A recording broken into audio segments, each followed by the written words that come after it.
Hello बच्चों, आप सभी का इस वर्चुअल क्लासरूम में एक बार फिर से स्वागत है। बच्चों, आज हम फिर से अपना एक नया टॉपिक लेकर आए हैं जो कि कक्षा 8वीं से है और 8वीं में हमारा आज का विषय है गणित। गणित विषय में हमारा जो लेसन होगा वह होगा आपके पाठ्य पुस्तक में लेसन नंबर 6 बेजिक राशियों के गुणनखंड। और मैं हूं आपका वर्चुअल मार्गदर्शक Ajay Kumar Maurya, MCGM virtual classroom Dadar से। चलिए शुरू करेंगे हमारा आज का नया टॉपिक। तो इसके पहले के लेसन में बच्चों आपने देखा होगा ना, इसका पहले का लेसन आपको याद आ रहा है। लेसन नंबर 5वां हमने जो देखा था विस्तार सूत्र बेजिक राशियों का, उसमें हमने कुछ विस्तार जाना था, योग और अंतर का विस्तार, और जो कि a plus B a minus B था, दो राशियों के पहले पद का विस्तार, पहले पद का वर्ग ऋण दूसरे पद का वर्ग, ये हमने पहले सीखा है इसके पहले वाले लेसन में। उसके बाद हमने एक नया विस्तार देखा था जो कि दो भिन्न पदों का गुणन था, जिसमें चरांक फिक्स था और जो दो अलग पद थे a और b, x plus a x plus b। इस रूप के विस्तार को हमने देखा था कि पहले पद का वर्ग यानी चरांक का वर्ग हो गया और दोनों गुणांक का गुणनफल, और फिर उसमें उस चरांक का गुणनफल, दोनों गुणांक का योगफल और फिर चरांक से गुणनफल धन a और b का गुणनफल, यानी दोनों जो पद हैं उसका गुणनफल। एक बार योग एक बार गुणा, ये ध्यान रखना है सीक्वेंस। बीच के पद में जोड़ है, योग है, और तीसरे पद में उसका गुणनफल है। यह इसका विस्तार था, यानी गुणनखंड रूप का हमने विस्तार रूप देखा पिछले लेसन में। आज हमें क्या देखना है? आज हमें विस्तार को गुणनखंड में बदलना जानना है, समझना है। तो पहले हम जानेंगे वर्ग त्रिपद के गुणनखंड को, ध्यान से समझेंगे। Factors of a quadratic trinomial. तो गुणनखंड रूप में जाना है हमें आज विस्तारित रूप से। तो वर्ग त्रिपद मतलब ऐसे बेजिक राशि बहुपद जिसमें 3 पद हों, और वर्ग का मतलब उस बहुपद की घात 2 हो। तो 2 घात वाले बहुपद जिसमें 3 पद हो वह वर्ग त्रिपद होता है। अभी हमने जो सीखा है पहले उस पर जानते हैं, उसी से हम चलेंगे अपने टॉपिक की ओर। हमने जाना है x प्लस a गुणे x प्लस b बराबर होता है x का स्क्वायर और a b का योग गुणे x और फिर a b का गुणनफल, यानी एक बार a प्लस b है बीच में और अंत में a गुणे b है। इसको हम अगर रिवर्स करें, पक्ष बदल दिया हमने, पक्षांतर कर दिया, तो हमें क्या मिल रहा है? x का वर्ग धन a प्लस बी गुणे x धन ए बी बराबर हो गया x plus a x plus B, और जो x plus a x plus B है वह गुणनखंड रूप हो गया। अब अगर a और b के बदले p और q हो तो गुणनखंड हो जाएगा x plus p x plus q, यानी योग p q का योग है, p q का गुणनखंड है, तो गुणनखंड में x plus p x plus q हो जाएगा। और उदाहरण द्वारा समझते हैं। अगर a के बदले 2 b के बदले 3 है तो x square plus 2 plus 3x plus 2 into 3, तो 2 और 3 का योग और 2 और 3 का ही गुणन हो तो विस्तार इसका गुणनखंड रूप हो जाएगा x प्लस 2 और x प्लस 3। तो इस तरह से विस्तार अगर दिया गया है त्रिपद का तो हम उसे गुणनखंड रूप में बदल सकते हैं, अगर ये वर्ग त्रिपद है तो। आगे हम सीखेंगे इसको। तो ये 2 प्लस 3 का मतलब हुआ 5x, तो वर्ग त्रिपद इस रूप में लिखा होगा हमेशा। यानी 3 पद होंगे। पहले x की घात 2 है, उसके बाद x बीच में है और उसके बाद अंत में एक गुणांक है। तो 5x दिया है बीच में और 6 अंत में दिया है और हमें पहचानना है कि इसका गुणनखंड क्या होगा। तो हमने जाना ऊपर ही कि इसका गुणनखंड x + 2 x + 3 होगा। तो हम कैसे इसको अनुमान लगाएंगे? पहले हम मौखिक कुछ कोशिश करेंगे ऐसे प्रश्नों को समझने की कि कैसे गुणनखंड उसका निकलता है, कौन सी संख्या हमारे दिमाग में आनी चाहिए, कैसे उसको प्राप्त करेंगे। तो गुणनखंड रूप हमें पता लगाना है विस्तारित रूप से। तो विस्तारित रूप दिया गया होगा और गुणनखंड रूप में लिखना है। तो अभी हमने देखा x² + 5x + 6 का गुणनखंड रूप था x + 2 x + 3। ये कैसे पता चलता है? तो इसका तरीका समझने की कोशिश कीजिए बच्चों। आज हम इसको समझेंगे कैसे ये प्राप्त होता है गुणनखंड। तो इसका जो तीसरा पद है वह है 6। तो तीसरे पद और इसका जो बीच का पद है गुणांक वह है 5। तो यही दो मदद करेंगे हमें गुणनखंड रूप ज्ञात करने के लिए। तो 6 जो है वह तीसरा पद वह गुणा करने पे आना चाहिए, क्योंकि हमने देखा विस्तार में x + a x + b, last में a भी था, तो ये a b के बदले 6 है यहाँ पर। तो गुणा करने पर 6 आना चाहिए और बीच में था a + b हमारे उस सूत्र में, तो यहाँ जोड़ने पर 5 आना चाहिए। यही दो मदद करेंगे हमें। तो देखेंगे यहाँ पर, तो 2 और 3 जो उत्तर है हमारा वही यहाँ पर कैसे मिल रहा है, क्या संबंध है? तो 6 मिलता है 2 और 3 का गुणा करने पर और 5 मिलता है 2 और 3 को जोड़ने पर।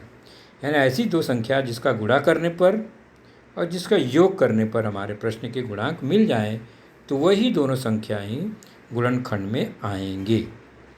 तो 6 2 × 3 से मिलता है और 5 2 धन 3 से मिलता है, इसलिए गुणनखंड में 2 और 3 आया है। और एक उदाहरण देखते हैं। तो गुणा के रूप में जो संख्या है पहले उसको प्राप्त करेंगे, वह मिल गया, तब हम फिर योग के रूप में जो बीच वाला पद है उस पर चलेंगे। यही दोनों हमारी सहायता करेंगे गुणनखंड रूप प्राप्त करने के लिए। तो बहुपद में 3 पद हैं, आप देख रहे हैं, इसलिए त्रिपद है, 1 2 और 3 पद। ओके। और इसकी घात जो है 2 है, अधिकतम देख रहे हैं घात 2 है, इसलिए वर्ग बहुपद है। इसलिए इसका नाम क्या होगा? जैसा कि आपके पुस्तक में हेडिंग है, बहुपद की घात 2 देख रहे हैं हम, तो इस बहुपद का नाम हुआ वर्ग त्रिपद। 3 पद है इसलिए त्रिपद, वर्ग क्योंकि घात 2 है बहुपद की, तो ये वर्ग त्रिपद है और इसका गुणनखंड रूप हम देख रहे हैं।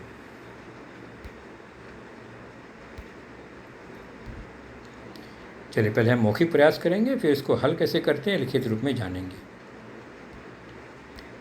तो एक उदाहरण है x² + 6x + 9 बराबर। अब यहाँ देखते हैं तीसरा पद क्या है। अब हमें पता लगाना है गुणनखंड में कौन कौन से संख्या आएगी। तो शुरुआत करेंगे, 3 3 इसका उत्तर है, लेकिन हम चेक कर लेते हैं कैसे आता है। 9 है, गुणा करने पर 9 आना चाहिए तीसरा पद, जोड़ने पर बीच का पद यानी 6 आना चाहिए। ऐसे दो संख्या जिनके गुणनफल 9 योगफल 6 हो, तो वो होते हैं 3 और 3। यहाँ तो लिखा हुआ है 3 और 3 का गुणा तो गुणनफल 9, 3 और 3 का योगफल 6। तो 3 और 3 वही दो संख्या है जो गुणनखंड में आएंगे। क्योंकि बीच की संख्या धन 6 है, इसलिए जोड़ने पर धन दोनों संख्या है, तो जोड़ने पर दोनों धन संख्या ही आएंगी, इसलिए धन 3 और धन 3 आया है। चलिए अब यहाँ पर गुणनखंड रूप नहीं लिखा है, हमें पता लगाना है कि x के साथ क्या आएगा। तो शुरुआत कैसे करेंगे? पहले 10 लेंगे और चेक करेंगे किन दो संख्याओं का गुणनफल 10 होता है, और उसके बाद उन जोड़ी में किसका योग 7 होता है, क्योंकि बीच में 7। गुणा करने पर 10, जोड़ने पर धन 7, गुणा करने पर धन 10। चलिए शुरू करें। तो सबसे पहले 10 को चेक करते हैं हम कि किन दो संख्याओं को गुणा करने पर 10 आएगा। ये मौखिक या लिखकर भी अभ्यास, प्रैक्टिस की ज़रूरत है। उसके बाद एक बार हमें समझ में आ गया तो हमें ये बार बार लिखने की ज़रूरत नहीं है। तो हम चेक करेंगे 10 तो 1 और 10 का गुणा करने पे भी 10 आता है। उसी प्रकार 2 और 5 का गुणा करने पर भी 10 आता है, और ऐसा कोई जोड़ी नहीं है। फिर आ जाएगा 5 और 2 और 10 और 1, यानी यही रिपीट हो जाएगा। तो ये दो जोड़ी मिली जिसको गुणा करने पर 10 आए, लेकिन हमें कौन सा चुनना है? जोड़ने पर 7 आना चाहिए बीच वाला पे। तो कौन सा आएगा? 2 और 5।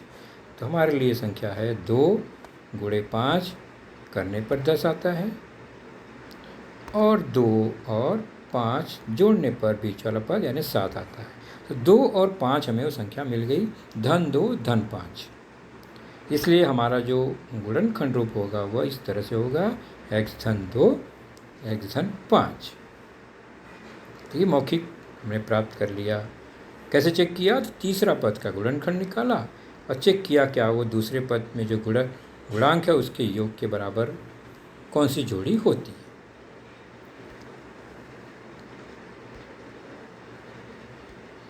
चलिए अब हम इसे लिखित रूप में हल कैसे करेंगे, इक्वेशन बनाकर। तो x square plus 7x plus 10 का गुणनखंड ज्ञात कीजिए, ऐसे प्रश्न है। तो हमें सीधे सीधे उत्तर तो नहीं लिखना है। हमें क्या करना होगा? पहले चेक करना होगा कि 10 किन दो संख्याओं के गुणन पे आता है। अभी हमने देखा वो आता है धन 2 और धन 5 से, और धन 2 धन 5 जोड़ने पर 7 भी आता है, यानी यही जोड़ी हमारी है। तो इसको लिखेंगे कैसे? तो शुरुआत करेंगे, हमने जो बहुपद लिखा है प्रश्न में उसी को आगे बढ़ाएंगे, बराबर x स्क्वायर प्लस, अब 7 को हम स्प्लिट करेंगे 5 और 2 में, जोड़ने पर 7 आना चाहिए। तो 7 को हम 5 और 2 में या 2 और 5 में बांट देंगे, क्योंकि यहाँ 2 और 5 वह संख्या हमें दिखाई दे रही है। तो 7x प्लस 10 ये हो गया प्रश्न। उसके आगे equal to x square plus 7 को हम क्या करेंगे? बांटेंगे किस में? 2 और 5 में, हो गया 7 के बराबर। हमने स्प्लिट कर दिया। अब क्या करेंगे? अगला स्टेप हो जाएगा, जो 2 और 5 है उसको अलग कर देंगे, यानी 7x बराबर हो जाएगा 2x और 5x के बराबर, है ना। फिर बीच वाला जो 2 धन 5 है वो स्टेप नहीं लिखेंगे तो भी चलता है बच्चों, लेकिन समझने के लिए ज़रूरी है। हमने क्या किया? 7x को 2 और 5 में विभाजित कर दिया, 2x धन 5x हो गया। धन 10 पहले से ही है, और 10 में क्या है? 10 में 2 गुणे 5 है, ये हम मान के चलेंगे, उसको लिखने की ज़रूरत नहीं है। 2 गुणे 5 वो है। अब आगे बढ़ें तो यहाँ पर अब ये 4 पद हो गए। उनमें पहला पद के साथ एक स्प्लिट वाला हिस्सा लेंगे और तीसरे पद के साथ एक वाला लेंगे, यानी हो जाएगा कुल 2-2 की जोड़ी। तीसरा 10 था पहले, अब वो चौथा हो गया। तो यहाँ पर 4 पद हो गए, तो 2-2 पद की जोड़ी बनाएंगे, और उसमें जो कॉमन फैक्टर है सामान्य, उसको हम बाहर निकालेंगे। x स्क्वायर और 2x में x कॉमन है, x को हमने निकाल लिया, तो क्या बचा? कोष्टक में x की घात 2 में से एक x बाहर आ गया, तो x बचा कोष्टक के अंदर, प्लस x बाहर है तो प्लस अंदर आया, 2x में से x कॉमन ले लिया तो 2 बचा। तो ये पहली जोड़ी का हो गया।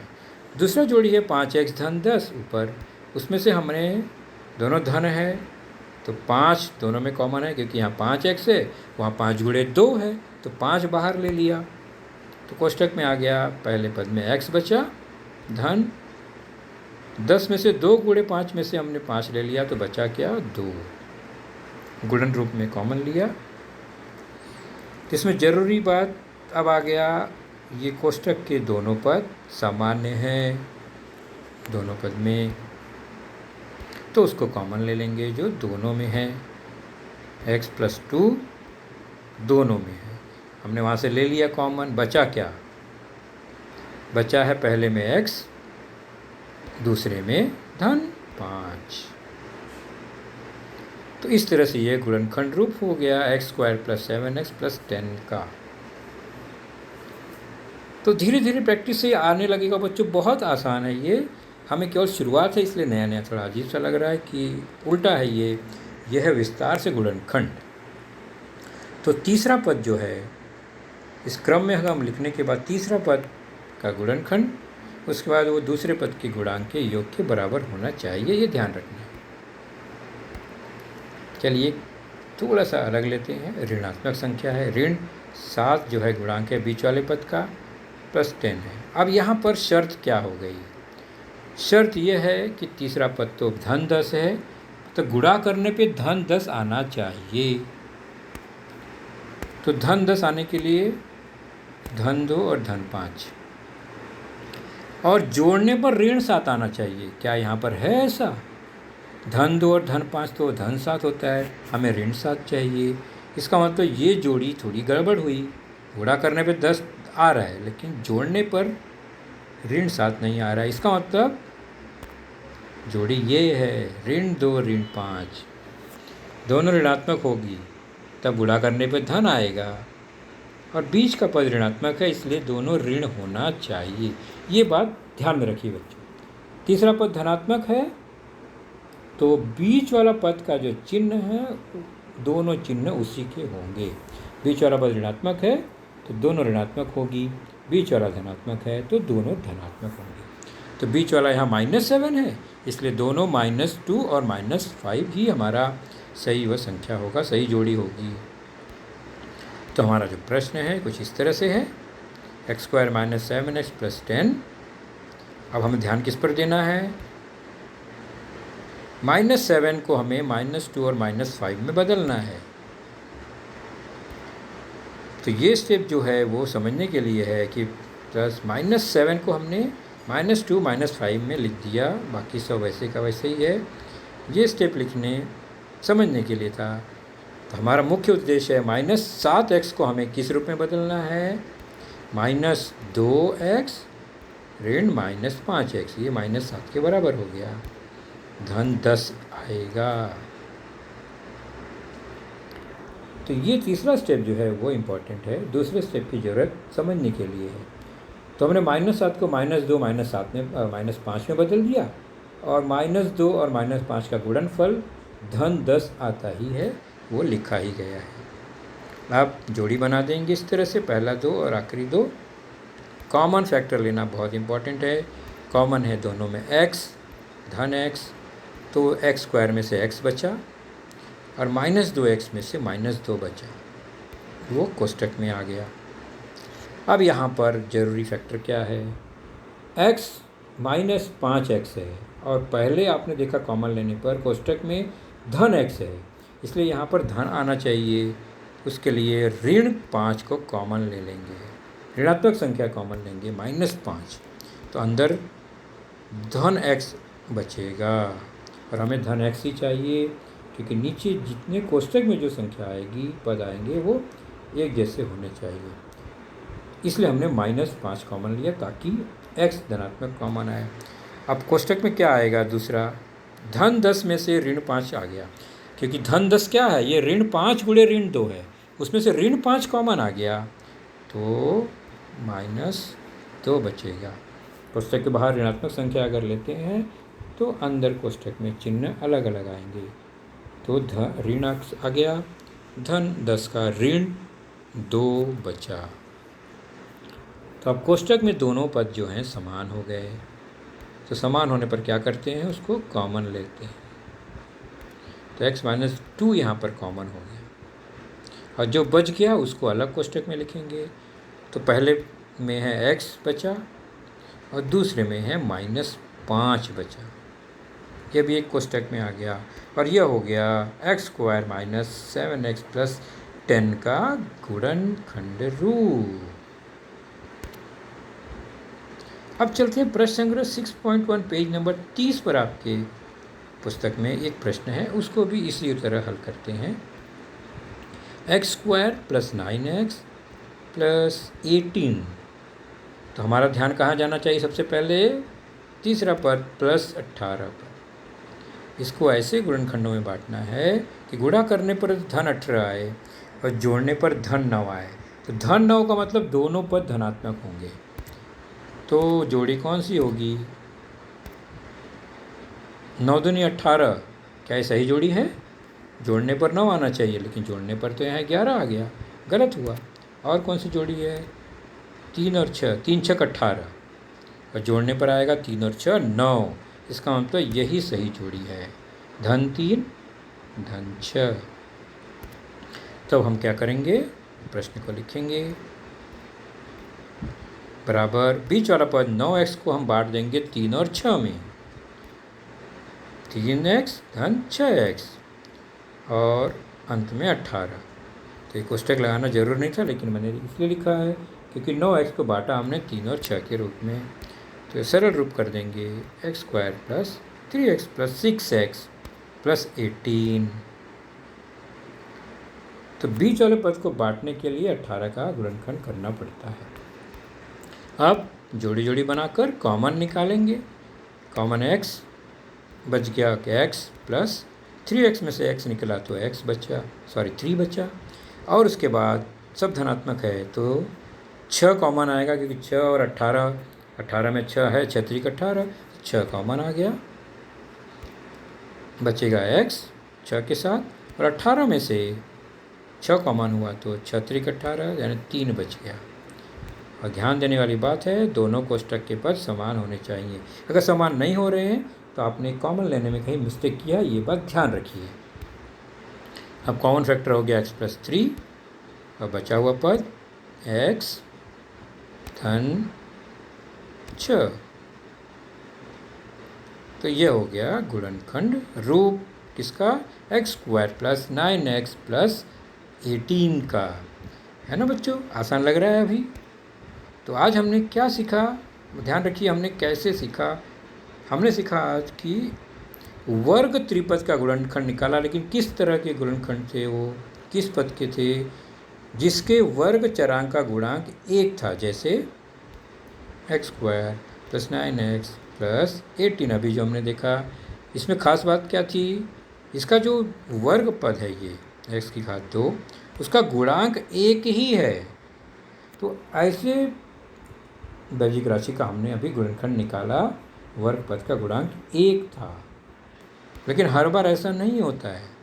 यदि वर्ग त्रिपद के वर्ग चरांक का गुणांक 1 न हो तो क्या करेंगे? उदाहरण के तौर पर ऐसा न हो अगर, और जो वर्ग पद है उसका गुणांक 1 के बजाय कुछ और संख्या हो, यहाँ 3 है, तो क्या हम उसी तरीके से करेंगे? क्या हम 8 का ही गुणनखंड निकालेंगे कि गुणा करने पर 8 और जोड़ने पर 11 आए? नहीं, हम ऐसा नहीं करेंगे। हमें 8 का गुणनखंड नहीं निकालना है, तो हमें किसका गुणनखंड निकालना पड़ेगा? यह हम आज नहीं जानेंगे। आज आपने जो सीखा है, एक वर्ग पद का एक गुणांक है, उसका कैसे निकाला, उसका प्रैक्टिस कीजिए। एक बार ये प्रैक्टिस हो गया, आपको ये आ गया, तो फिर मैं अगला स्टेप क्या है वह बताऊंगा। तो आज का लेसन यहीं तक, आगे हम फिर मिलेंगे। Goodbye, take care, thank you.